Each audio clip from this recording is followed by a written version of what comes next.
Assalamualaikum warahmatullahi wabarakatuh.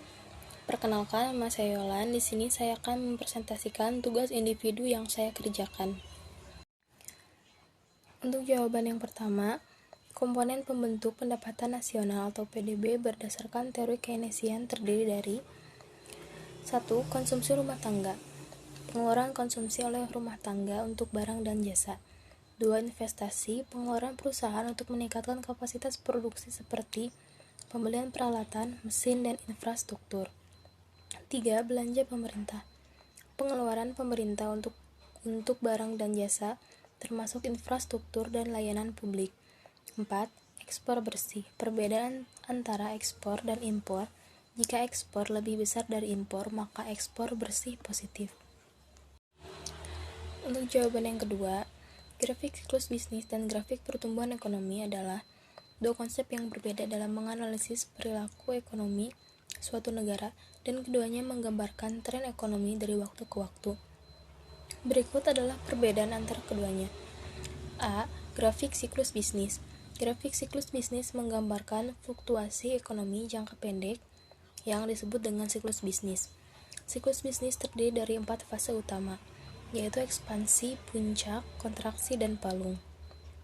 Pada grafik siklus bisnis, sumbu horizontal biasanya mewakili waktu ke waktu atau bulan ke tahun, sedangkan sumbu vertikal mewakili output atau pendapatan. Grafik ini seringkali berbentuk gelombang dengan naik turunnya output atau pendapatan dari waktu ke waktu.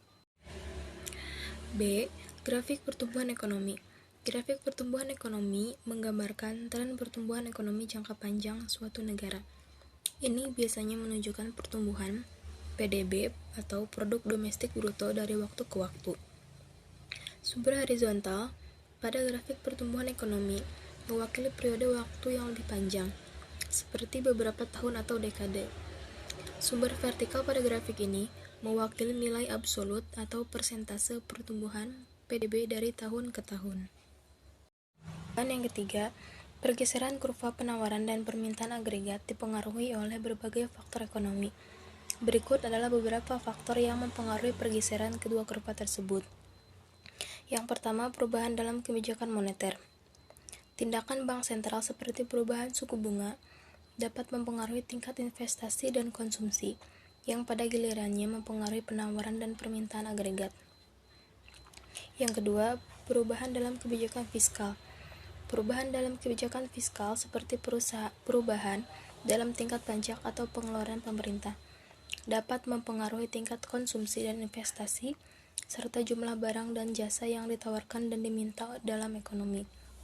Yang ketiga, perubahan teknologi. Kemajuan teknologi dapat meningkatkan produktivitas dan efisiensi dalam produksi barang dan jasa, yang dapat menggeser kurva penawaran agregat ke kanan.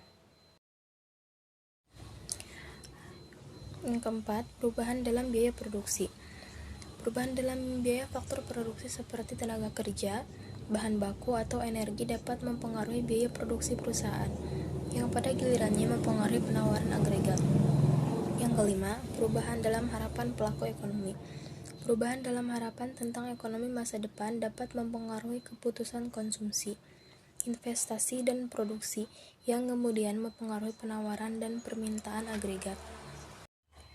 Untuk jawaban yang keempat, jumlah uang yang beredar berkaitan dengan suku bunga, inflasi, dan pendapatan melalui beberapa mekanisme ekonomi.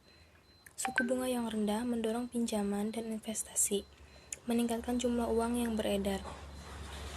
Inflasi dapat meningkatkan jumlah uang beredar karena orang cenderung menghabiskan uang lebih cepat saat harga naik. Pendapatan yang tinggi dapat meningkatkan jumlah uang beredar karena orang memiliki lebih banyak uang untuk dibelanjakan. Jawaban yang kelima, hubungan antara inflasi dan pengangguran dapat dijelaskan melalui kurva Phillips, yang menunjukkan hubungan inverse antara keduanya. Saat inflasi tinggi, pengangguran cenderung rendah dan sebaliknya. Terkait dengan pertumbuhan ekonomi, inflasi yang stabil dan rendah mendukung pertumbuhan ekonomi yang sehat. Sementara tingkat pengangguran yang rendah juga sering dianggap sebagai indikator pertumbuhan ekonomi yang kuat karena menandakan tingkat aktivitas ekonomi yang tinggi. Namun, kebijakan ekonomi harus mencari keseimbangan antara kedua faktor ini untuk mencapai pertumbuhan ekonomi yang berkelanjutan.